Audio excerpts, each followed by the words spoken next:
So, JP, you have been a very busy guy. We're seeing you throughout the winter meetings, and actually you were mentioning Swanson's name a lot associated with the Cubs. So here, the reported deal coming through. Just your thoughts if the Cubs get their shortstop. Elise, this was a huge acquisition for the Chicago Cubs at the exact right time. This move, I believe, announces the Cubs' intention to return to contention in the National League Central. And of course, Dansby just rounds out the infield. You move Nico Hoerner now to second base.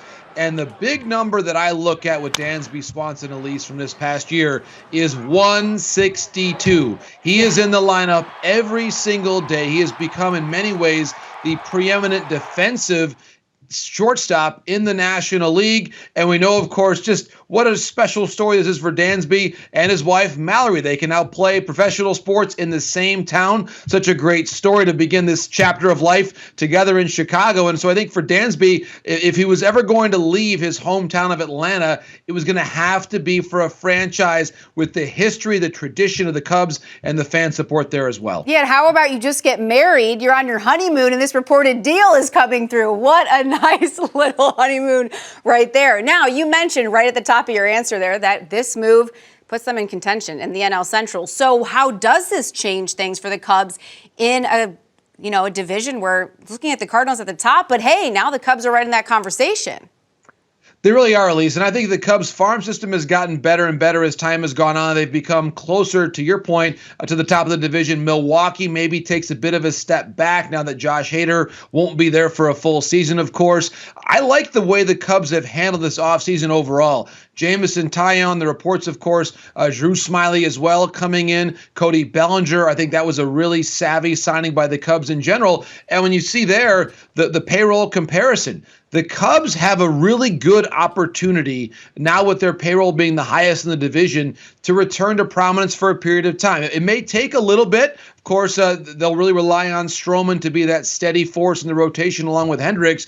But with Taillon being there as well, I really like the way that staff comes together. Perhaps still another move or two, maybe one more infield bat, one more bullpen arm. But at least I really like the way the Cubs have closed the gap significantly on the Cardinals entering 2023. Yeah, and then you just led into my last question perfectly, because one move is never enough. You always want more. And so even with the additions that the Cubs have made, you start to hear Smyly could be close as well to returning with the Cubs on a one-year deal. What's next? The bat? The bullpen arm? What do you got?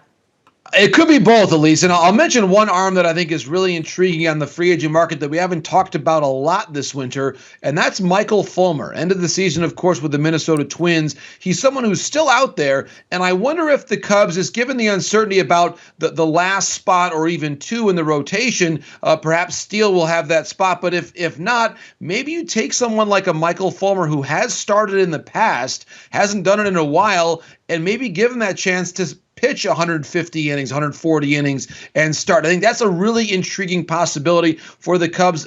Someone like a Seth Lugo type arm, and I think Fulmer is someone that I think really has that appeal. And then, of course, the corner infield spot. Some names still out there: Trey Mancini, Justin Turner. Maybe the preference would be for a lefty bat, but there is all of a sudden now some supply of some significant righty bats there on the corner infield spots, at least. So I think the Cubs, yes, only a handful of shopping days left before Christmas, but a lot of shopping still to go for the Cubs this offseason. A lot can be done in a short amount of time. And it's interesting. We've now mentioned Mancini a couple of times on this show. Jon Morosi, as always, we appreciate the time and the information.